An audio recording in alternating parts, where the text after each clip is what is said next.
we understand that it's the dhammas which are arising in our soul conditions. That is not in our hands, and this is possibly because of our karmas. That conditioning is so powerful, and the conditions are arising causing certain things to be present.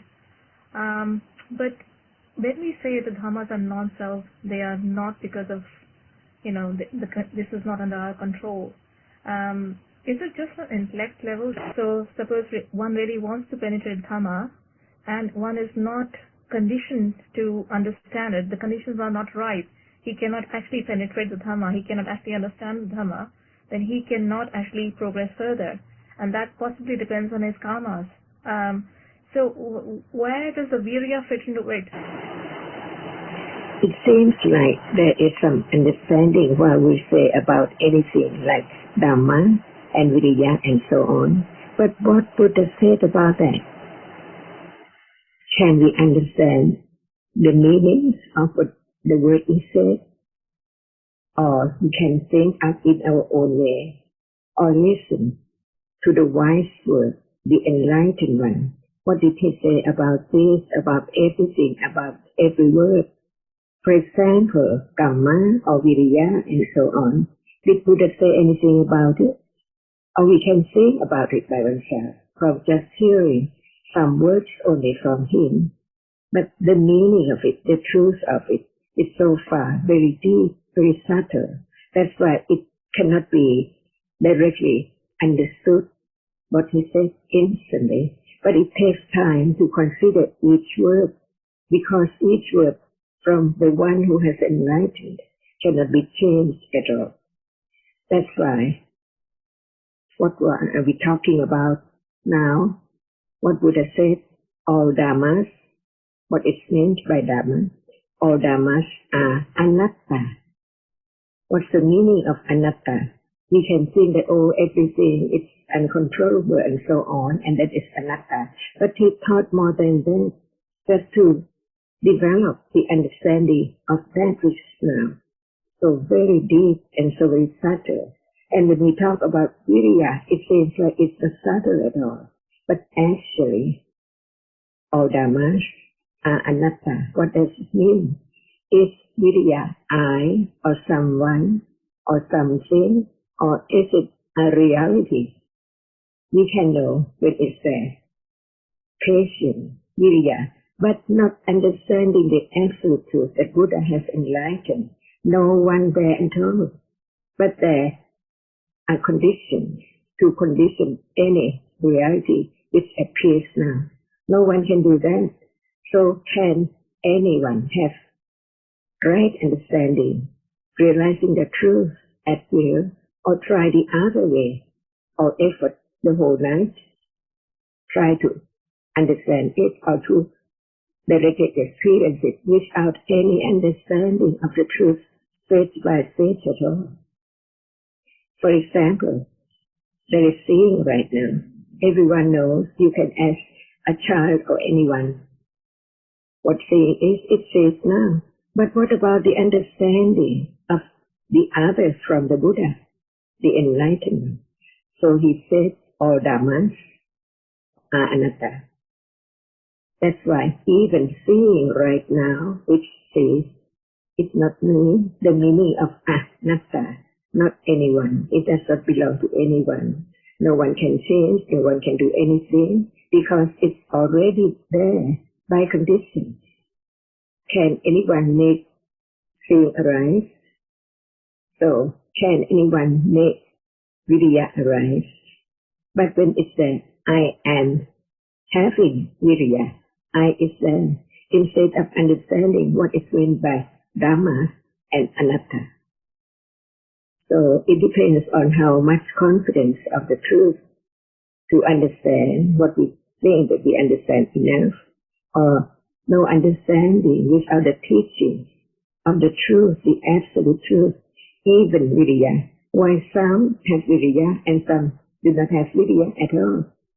By conditions. Even for oneself or me yourself or me myself cannot condition virya to arise when it is not virya. Just be lazy and so on, say by conditions. Would like to have laziness, all depends on conditions. Even right now, who can do to seeing. It's there and gone instantly. And that's the meaning of no seeing and no one. Because it appears so very shortly, who knows?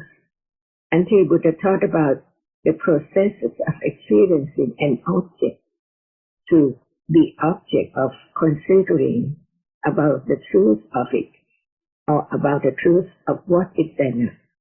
Is there viriya now, listening to the word of the teaching?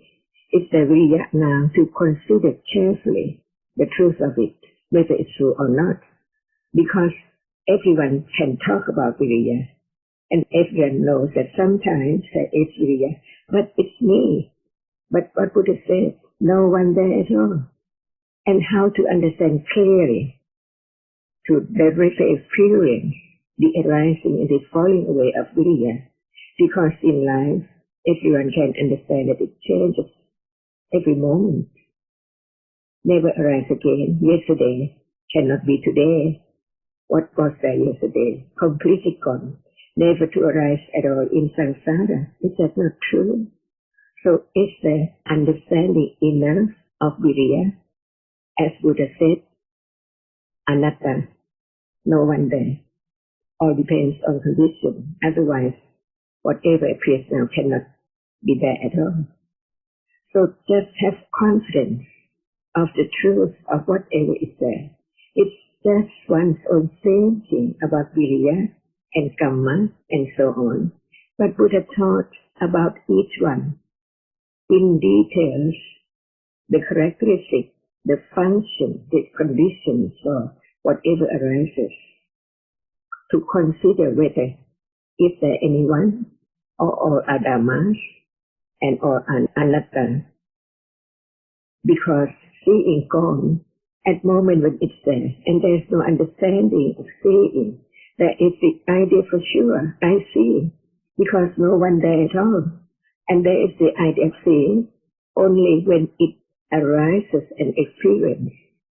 So the reality which does arise and experience is taken for I when there is no one around and when there is no understanding of the characteristic which not I, but it sees, and it is it.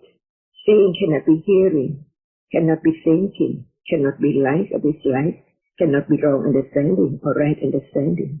That's why the more understanding of the truth that Buddha had enlightened, the more respect to the truth. No one can change it at all. And that is viriya, which is part of me, to develop the understanding, to eradicate, to let go the idea of self, until there's no condition for it to arise at all. The enlightenment of the truth eradicate all wrong understanding about whatever is there as I or mine. Because the truth is that even just a moment ago, completely gone. And who knows what would be the next one, unexpectedly.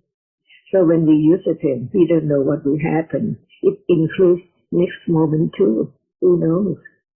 And is that I who can control, who can have viriya to have it arise or to be such and such?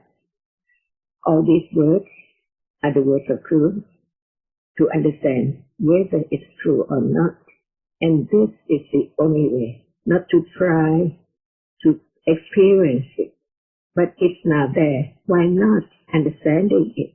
As one tries to let go of the idea of self. So what's the point of doing something to get what? What for? Doing what? And who's doing? And what's the result of doing? Consider it. Be truthful to the truth. What's the word of truth? And what are my words? I try, otherwise it cannot be succeeded. But what, without understanding, can there be the enlightenment of the truth of anything at any time, even right now?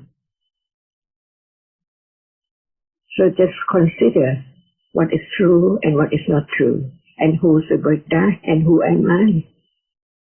Did he say anything for anyone to just do without understanding. Otherwise, he didn't teach for 45 years in detail so much that there can be the understanding from hearing, considering, on and on and on, to let go of wrong understanding. For example, what is Viriya? How come? Can anyone make it arise? Are there conditions to have Viriya sometime that can be known? But actually, Buddha taught in details what time or what kind of citta do not arise with Viriya. Or Viriya does not arise with such and such citta. Who knows? But why do we understand the benefit, the value of knowing or understanding that? To let go the idea of I will do or I can do anything. Because actually, if there is nothing arise at all, can there be anyone? But what now arising? Who knows? Moment when it arises and moment it falls away. But Buddha enlightened the truth. So what did he say about it? Not we just think that I will have Viriya and so on. But he said that what is there is conditioned.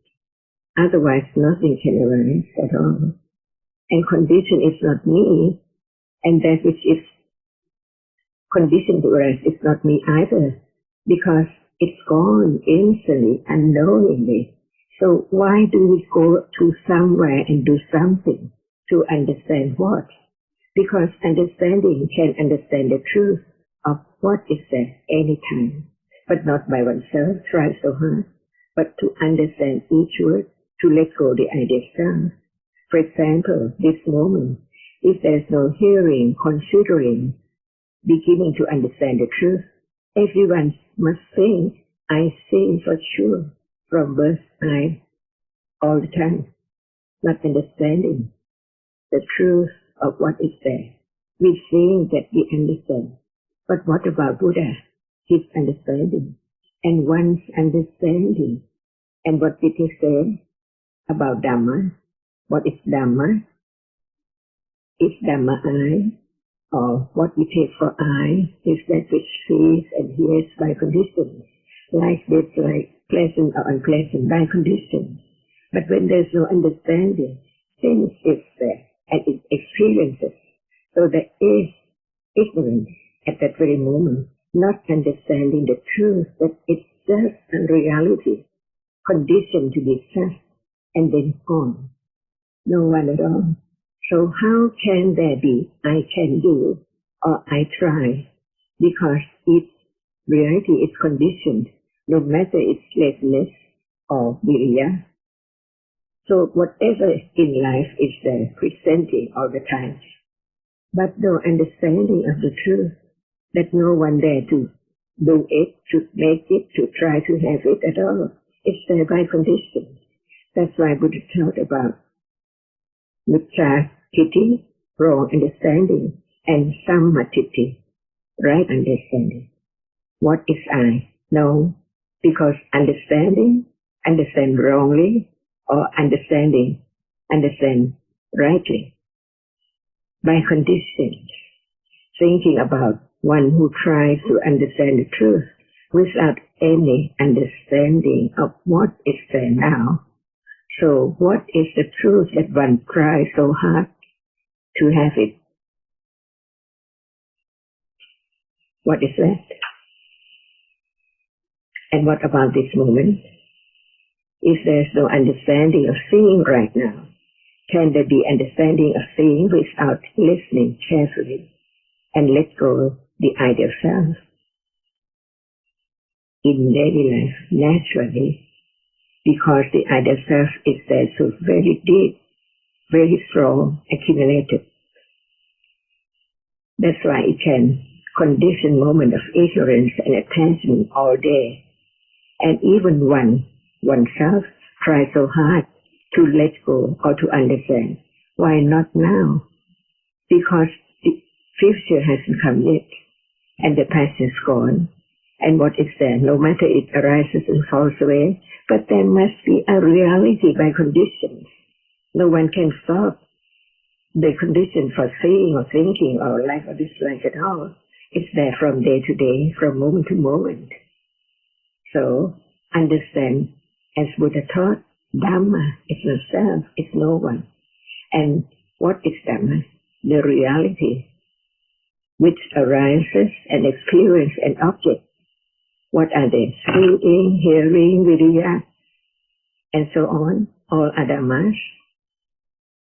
wholesome or unwholesome, by conditions. No one there at all. So, right understanding, understand what is there as it is, stage by stage, without hearing and considering.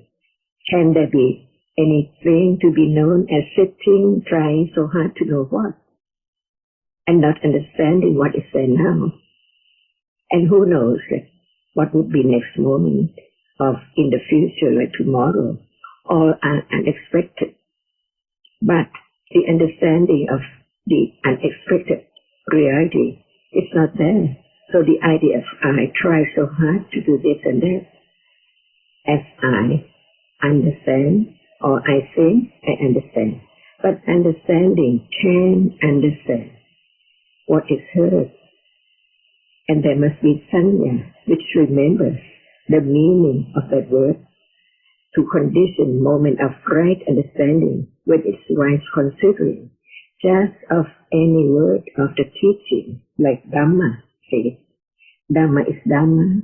The Buddha said that Dhamma is I, or he said all Dhammas are Anatta. What is true? And it covers everything, because all Dhammas, it means that there's no one at all. Whatever is there must be a Dhamma, a reality, different ones by conditions, that's all. And it has to arise when the condition for its arising is ready, like this moment, any moment. No one there who can arrange, who can try, or who can make anything arise. At moment of viriya, right understanding can understand viriya as no one and no self at all. But when there's no understanding, I'm trying to have more viriya, otherwise I cannot this and that. See, is it right or is it wrong? If it's right, try now, have viriya now. Why wait? Is it not enough? What can it understand? What is the point of trying to do? To do what? For what? For no understanding? Or for thinking that experiencing something different from this moment? No understanding of even this moment or any moment. When there's understanding right now. That's why right understanding begins now. To understand what's meant by Dhamma. Is it Dhamma? Seeing, is it a Dhamma? Is it a reality? Can seeing itself remember? Remember is not seeing. To understand more about the truth of whatever is there, as it is, not to be anyone or anything. They are different realities. And the two main differences is one arises to experience. One does not experience anything. It arises to be as it is, hardness, sweet or bitter, beautiful sound or harsh sound, and so on. By conditions, or by conditions. After hearing this, there can be more reflecting on what is there by conditions, unexpectedly. Why does people think this way and the other think another way? What is right and what is wrong? Wise considering to know the meaning of the word. No one. Seeing is seeing. Arising and falling away. No one.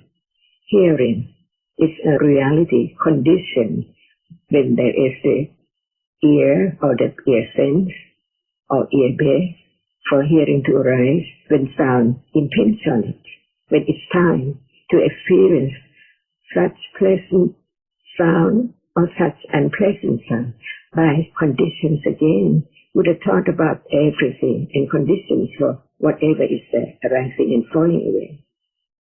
To understand the truth, it's not there anymore.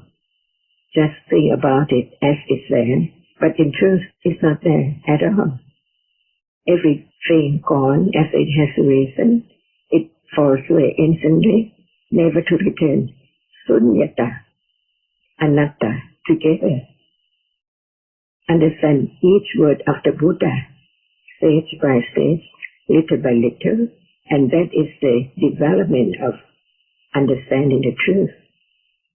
Otherwise, arise to understand whatever is there as it is, impossible. And understanding, no matter in the Buddha's time, those Savaka followers who had developed Parami enough, reading about that Parami, not just no understanding at all, just hearing about this and try to do that, it's impossible. Because otherwise, when there is understanding, there can be understanding of what is there now, no matter very little, and on until it's strong enough to be firm enough to let go the idea stands. Otherwise, when there is ignorance, there must be attachment, because not understanding that it's not there anymore at all. So thinking about panya, right understanding, is not I who have panya, or the moment when someone tries to do something with other reality, viriya, can there be that moment? But when it's there, no understanding that it's not me or anyone, it's conditioned to be wrong viriya or right viriya, according to right understanding or wrong understanding. No one there at all. Try to find out what is there and read or study the Buddha's word to understand what he said about that. Did he say that viriya is yours and you better try to have more viriya? Not at all. Otherwise, what's the meaning of his word or Dhammas are Anatta? Can you change that? Can you say that it's not for everything? Impossible. So it depends on wise considering of what is heard.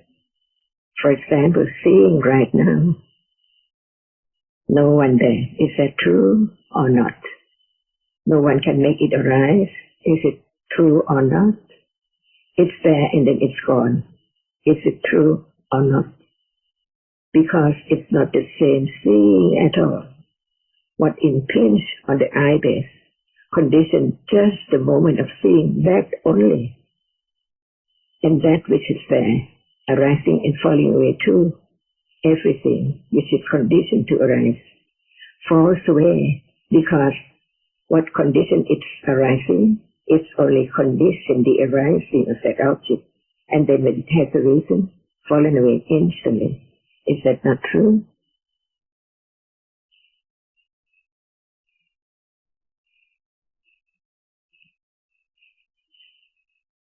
Just consider the truth. What is true? Can anyone try? I can do, I can try. Or by conditions. What is the great understanding of the Buddha? And what about one's own, what we take for understanding? But it's me. And what did Buddha say? All Dhammas are Anatta. That's why I study each word to understand the subtlety, the profoundness of what is there. It arises and falls away. Who knows? Ignorance cannot know, because there is attachment to that as I see, I hear, I think, I try. Everything is taken for I, when nobody is there. And it's the moment of experiencing. The tree, the flower, the bed cannot experience anything at all. It doesn't know. But the reality which arises to experience there are many different ones by conditions. That's why Chitta is the reality, and Cetasika, each different one, Sushitu, are not Chitta at all. But they arise together by conditions, Sahachata Pattaya, and so on. That's why I understand the truth. Whatever arises depends on conditions. When there is no understanding of conditions, because of not understanding the conditions from whatever arises, there is the idea when it's there as I. Is it right or wrong? And what did Buddha say? Didn't he know everything? Even the reality right now or right then or any time. So what did he say about this? About moment of I try, what is that? Laziness or effort? Hunting and impatient. See, it's conditioned just to arise and fall away instantly by way of processes that Buddha enlightened and taught about it. The first moment of life, the second moment, the moment of seeing, the process of that which experiences hearing and gone.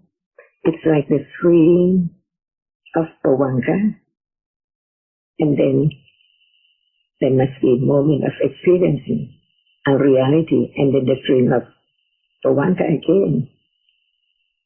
So where's the I? When there is no understanding, I sleep, I wake up, I have my food, I like it, I go somewhere. What is that? See, Buddha taught that it's moment of sanya, marks and remembers whatever is there.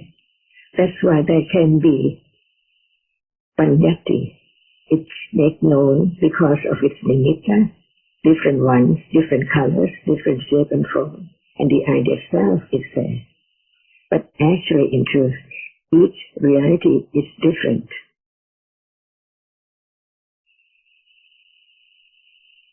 So, is there I, or someone, or something, or different realities by condition, arising and falling away so gradually, unknown, and ignorance is the conditioned attachment to that. Even some sound so sudden, so very quick, disappear. There is the idea of what is that, taking it for something, because of not understanding that it's completely gone, never to arise again. And what is true from the very beginning to the end. So what's the point of going somewhere? Try to know what. Is it not the same as the reality, which sees, which hears, which thinks? Different conditions, different moments, different ones.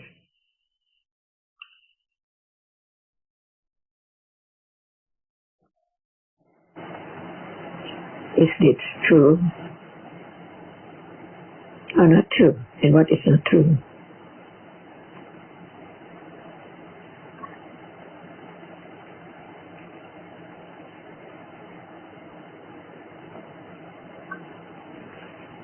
If Viriya does not arise, can there be the idea that I can do or I try?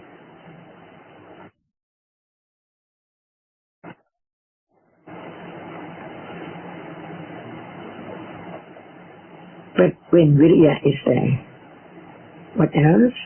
When there's no understanding, it's me. By the accumulation of ignorance and attachment.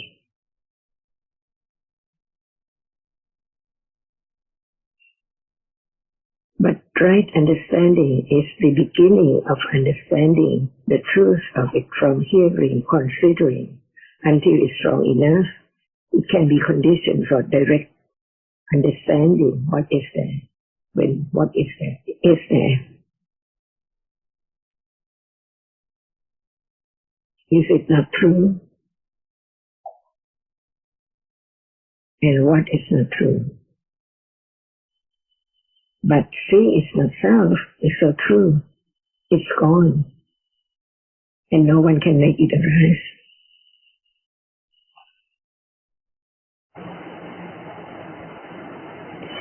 Is there anything you would like to say, Kunina,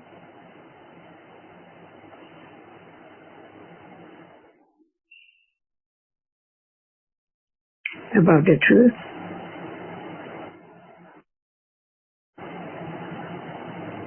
Who think of I, or who has the very strong clinging to the thinking about I.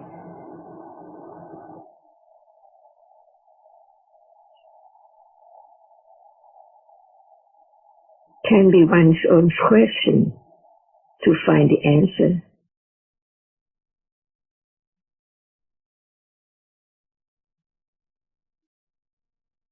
What about the past idea?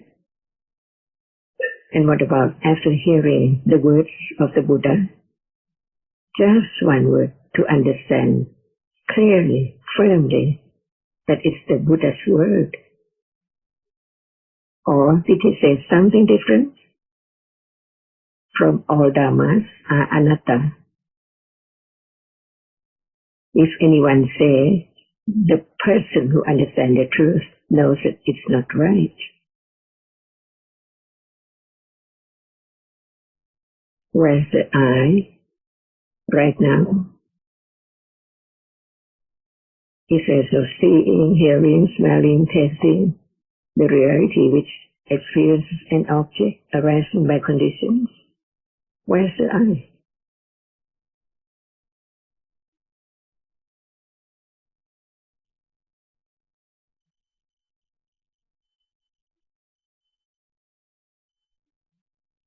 And there is sound now. Is it I hear? Or there must be a reality which arises and experiences sound. The reality which can experience an object is a reality. And the chief of experiencing, just experience the object clearly, is what we say, or what we Buddha called citta, not cetasika. Even the experiencing is different as citta and many cetasikas. Condition many citta to be different from one to one. Seeing is not hearing, it's not thinking.